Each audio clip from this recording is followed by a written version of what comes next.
Welcome to Tales of Wonder. I'm Mardell, and here comes another fairy book color, the Red Fairy Book, and the story of Jack and the Beanstalk.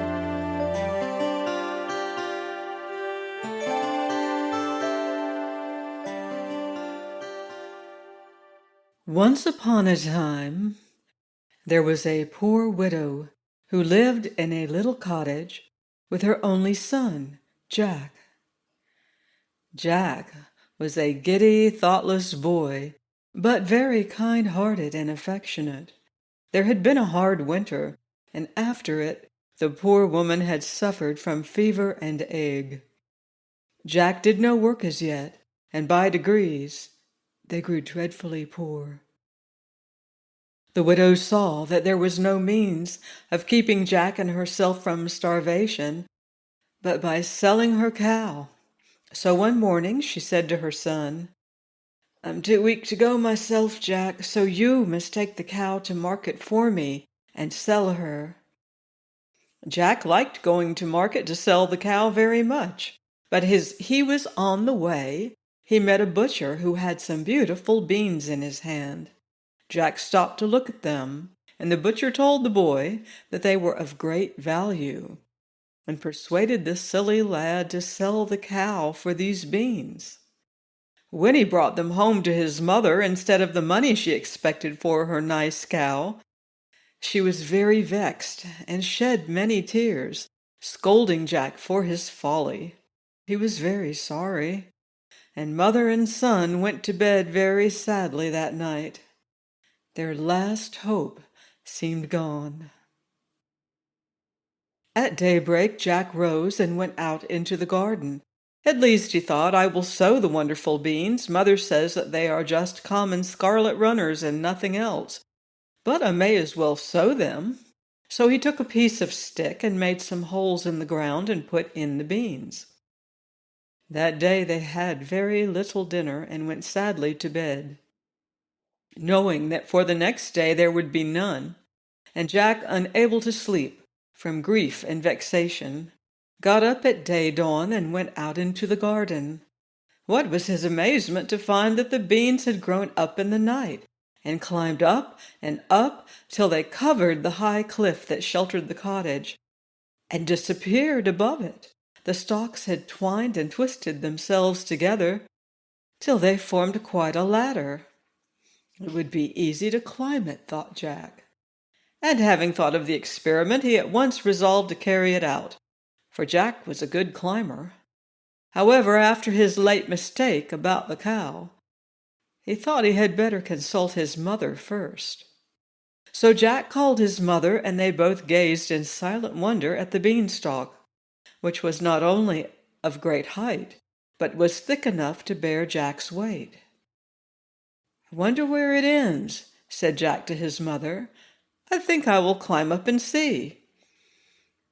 His mother wished him not to venture up this strange ladder, but Jack coaxed her to give her consent to the attempt, for he was certain there must be something wonderful in the beanstalk. So at last she yielded to his wishes. Jack instantly began to climb, and went up and up on the ladder-like beam till everything he had left behind him, the cottage, the village, and even the tall church tower, looked quite little, and still he could not see the top of the beanstalk. Jack felt a little tired and thought for a moment that he would go back again. But he was a very persevering boy, and he knew that the way to succeed in anything is not to give up. So after resting for a moment, he went on. After climbing higher and higher, till he grew afraid to look down for fear he should be giddy, Jack at last reached the top of the beanstalk, and found himself in a beautiful country, finely wooded, with beautiful meadows covered with sheep. A crystal stream ran through the pastures, not far from the place where he had got off the beanstalk, stood a fine, strong castle. Jack wondered very much that he had never heard of or seen this castle before, but when he reflected on the subject, he saw that it was as much separated from the village by the perpendicular rock on which it stood as if it were in another land. While Jack was standing looking at the castle, a very strange-looking woman came out of the wood and advanced towards him. She wore a pointed cap of quilted red satin turned up with ermine. Her hair streamed loose over her shoulders, and she walked with a staff. Jack took off his cap and made her a bow. "If you please, ma'am," said he, "is this your house?" "No," said the lady. "Listen, and I will tell you the story of that castle. Once upon a time there was a noble knight who lived in this castle, which is on the borders of fairyland. He had a fair and beloved wife and several lovely children, and as his neighbors the little people were very friendly towards him. They bestowed on him many excellent and precious gifts. Rumor whispered of these treasures, and a monstrous giant who lived at no great distance and who was a very wicked being resolved to obtain possession of them. So he bribed a false servant to let him inside the castle when the knight was in bed and asleep, and he killed him as he lay. Then he went to the part of the castle which was the nursery, and also killed all the poor little ones he found there. Happily for her, the lady was not to be found. She had gone with her infant son, who was only 2 or 3 months old, to visit her old nurse who lived in the valley, and she had been detained all night there by a storm. The next morning, as soon as it was light, one of the servants at the castle who had managed to escape came to tell the poor lady of the sad fate of her husband and her pretty babes. She could scarcely believe him at first, and was eager at once to go back and share the fate of her dear ones. But the old nurse, with many tears, besought her to remember that she still had a child, and that it was her duty to preserve her life for the sake of the poor innocent. The lady yielded to this reasoning, and consented to remain at her nurse's house as the best place of concealment, for the servant told her that the giant had vowed, if he could find her, that he would kill both her and her baby. Years rolled on. The old nurse died, leaving her cottage and the few articles of furniture it contained to her poor lady, who dwelt in it, working as a peasant for her daily bread. Her spinning wheel and the milk of a cow, which she had purchased with the little money she had with her, sufficed for the scanty subsistence of herself and her little son. There was a nice little garden attached to the cottage, in which they cultivated peas, beans, and cabbages, and the lady was not ashamed to go out at harvest time and glean in the fields to supply her little son's wants. Jack, that poor lady is your mother. This castle was once your father's, and must be again yours." Jack uttered a cry of surprise. "My mother? Oh, madam, what ought I to do? My poor father! My dear mother!" "Your duty requires you to win it back for your mother, but the task is a very difficult one and full of peril, Jack. Have you courage to undertake it?" "I fear nothing when I am doing right," said Jack. "Then," said the lady in the red cap, "you are one of those who slay giants. You must get into the castle, and if possible possess yourself of a hen that lays golden eggs, and a harp that talks. Remember, all the giant possesses is really yours." As she ceased speaking, the lady of the red hat suddenly disappeared, and of course Jack knew she was a fairy.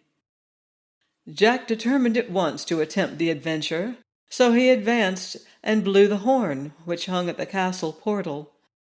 The door was opened in a minute or two by a frightful giantess, with one great eye in the middle of her forehead.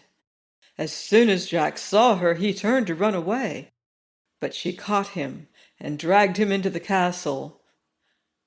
"Ho, ho!" she laughed terribly. "You didn't expect to see me here, that is clear. No, I shan't let you go again. I am weary of my life. I am so overworked. I don't see why I should not have a page as well as other ladies. And you shall be my boy. You shall clean the knives, and black the boots, and make the fires, and help me generally, when the giant is out. When he is at home, I must hide you, for he has eaten up all my pages hitherto. And you would be a dainty morsel, my little lad." While she spoke, she dragged Jack right into the castle. The poor boy was very much frightened, as I am sure you and I would have been in his place. But he remembered that fear disgraces a man, so he struggled to be brave and make the best of things. "I'm quite ready to help you and do all I can to serve you, madam," he said. "Only I beg you will be good enough to hide me from your husband, for I should not like to be eaten at all." "That's a good boy," said the giantess, nodding her head. "It's lucky for you that you did not scream out when you saw me, as the other boys who have been here did, for if you had done so, my husband would have awakened and have eaten you, as he did them, for breakfast. Come here, child, go into my wardrobe. He never ventures to open that. You will be safe there." And she opened a huge wardrobe which stood in the great hall, and shut him into it. But the keyhole was so large that it admitted plenty of air, and he could see everything that took place through it. By and by he heard a heavy tramp on the stairs, like the lumbering along of a great cannon, and then a voice like thunder cried out, "Fee, fi, fo, fum, I smell the breath of an Englishman. Let him be alive or let him be dead. I'll grind his bones to make my bread." "Wife," cried the giant, "there's a man in the castle. Let me have him for breakfast." "You're grown old and stupid," cried the lady in her loud tones. "It's only a nice fresh steak off an elephant that I've cooked for you, which you smell. Now sit down and make a good breakfast." And she placed a huge dish before him of savory, steaming meat, which greatly pleased him, and made him forget his idea of an Englishman being in the castle. When he had breakfasted, he went out for a walk, and then the giantess opened the door and made Jack come out to help her. He helped her all day. She fed him well, and when evening came, put him back in the wardrobe. The giant came in to supper. Jack watched him through the keyhole, and was amazed to see him pick a wolf's bone and put half a fowl at a time into his capacious mouth. When the supper was ended, he bade his wife bring him his hen that laid the golden eggs. "It lays as well as it did when it belonged to that paltry knight," he said. "Indeed, I think the eggs are heavier than ever." The giantess went away, and soon returned with a little brown hen, which she placed on the table before her husband. "And now, my dear," she said, "I'm going for a walk if you don't want me any longer." "Go," said the giant. "I shall be glad to have a nap by and by." Then he took up the brown hen and said to her, "Lay," and she instantly laid a golden egg. "Lay," said the giant again, and she laid another. "Lay," he repeated the third time, and again a golden egg lay on the table. Now Jack was sure this hen was that of which the fairy had spoken. By and by the giant put the hen down on the floor, and soon after went fast asleep, snoring so loud that it sounded like thunder. Directly Jack perceived that the giant was fast asleep, he pushed open the door of the wardrobe and crept out. Very softly he stole across the room, and picking up the hen, made haste to quit the apartment. He knew the way to the kitchen, the door of which he found was left ajar.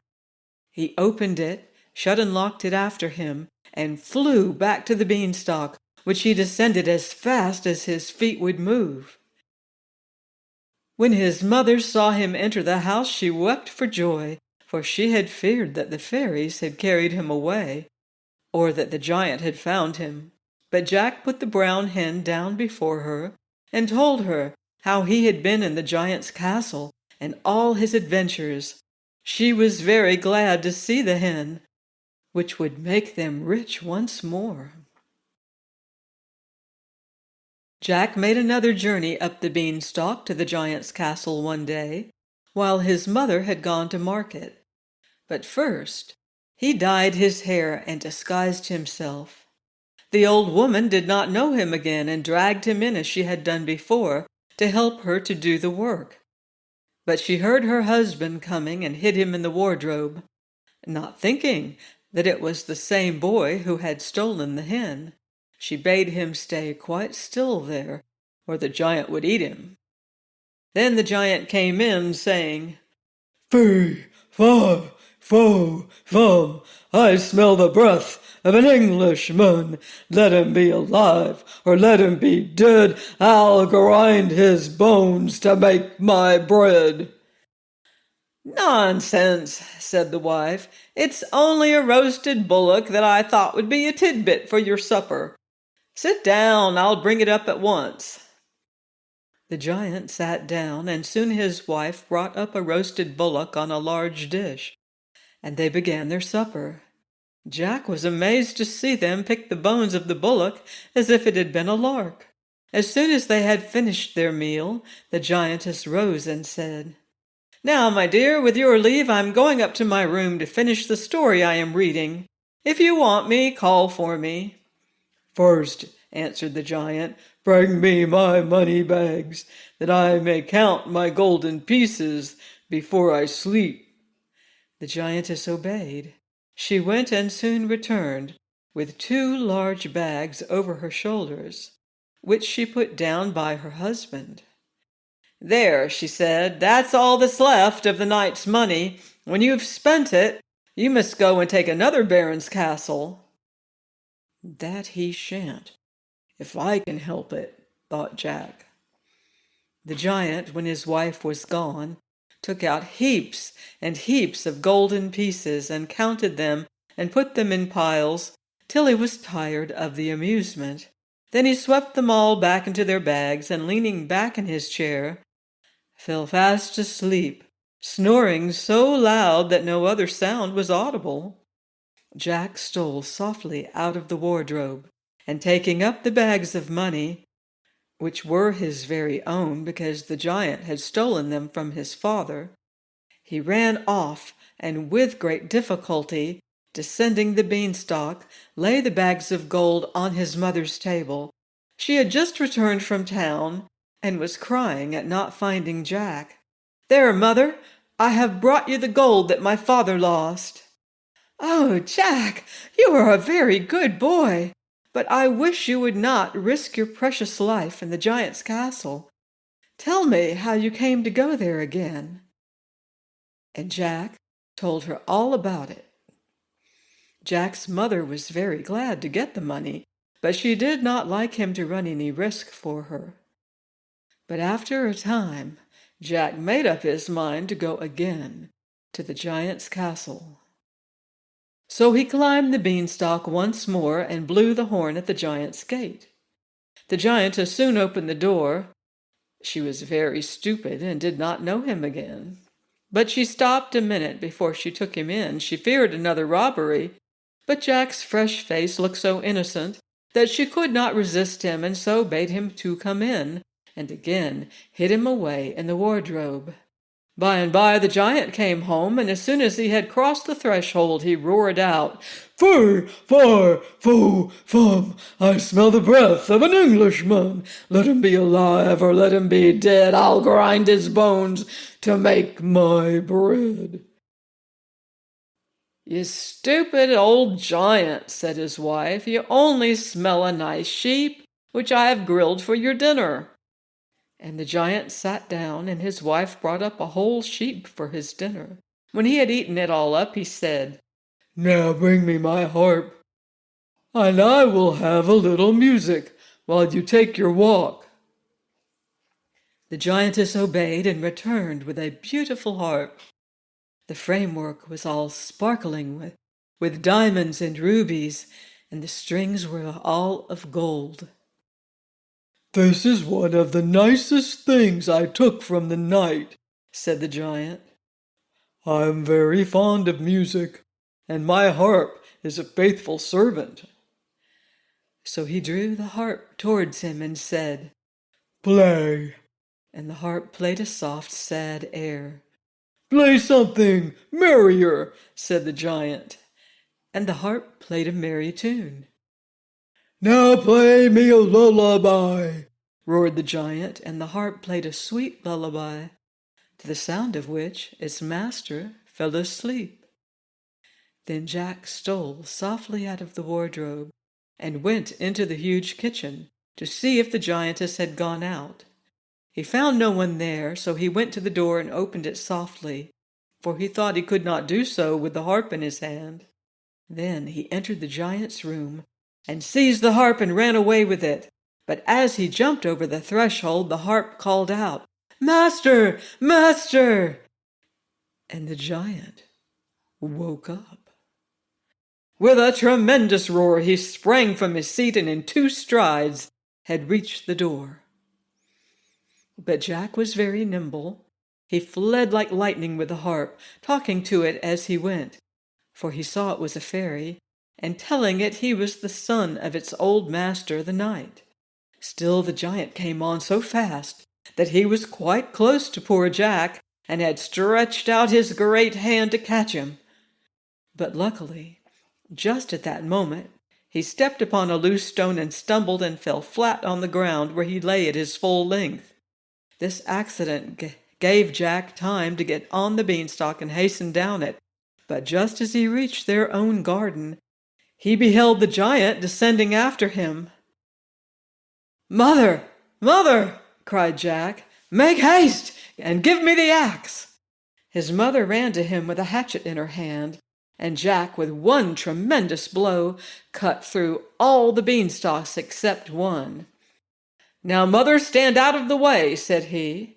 Jack's mother shrank back, and it was well she did so, for just as the giant took hold of the last branch of the beanstalk, Jack cut the stem quite through and darted from the spot. Down came the giant with a terrible crash, and as he fell on his head, he broke his neck and lay dead at the feet of the woman he had so much injured. Before Jack and his mother had recovered from their alarm and agitation, a beautiful lady stood before them. "Jack," said she, "you have acted like a brave knight's son, and deserve to have your inheritance restored to you.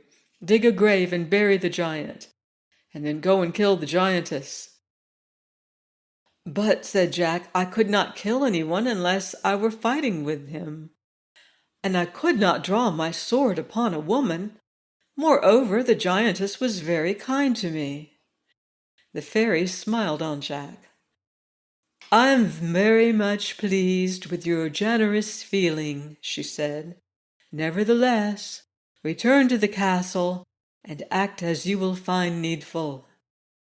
Jack asked the fairy if she would show him the way to the castle, as the beanstalk was now down. She told him that she would drive him there in her chariot, which was drawn by 2 peacocks. Jack thanked her and sat down in the chariot with her. The fairy drove him a long distance round, till they reached a village which lay at the bottom of the hill. Here they found a number of miserable-looking men assembled. The fairy stopped her carriage and addressed them. "My friends," she said, "the cruel giant who oppressed you and ate up all your flocks and herds is dead, and this young gentleman was the means of your being delivered from him, and is the son of your kind old master the knight." The men gave a loud cheer at these words, and pressed forward to say that they would serve Jack as faithfully as they had served his father. The fairy bade them follow her to the castle, and they marched thither in a body, and Jack blew the horn and demanded admittance. The old giantess saw them coming from the turret loophole. She was very much frightened, for she guessed that something had happened to her husband. And as she came down very fast, she caught her foot in her dress and fell from the top to the bottom and broke her neck. When the people outside found that the door was not open to them, they took crowbars and forced the portal. Nobody was to be seen, but on leaving the hall, they found the body of the giantess at the foot of the stairs. Thus Jack took possession of the castle. The fairy went and brought his mother to him, with the hen and the harp. He had the giantess buried, and endeavored as much as lay in his power to do right to those whom the giant had robbed.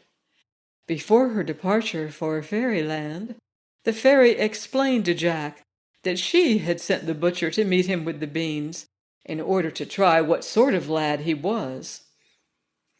If you had looked at the gigantic beanstalk and only stupidly wondered about it, she said, I should have left you where misfortune had placed you, only restoring her cow to your mother. But you showed an inquiring mind and great courage and enterprise, and therefore you deserve to rise.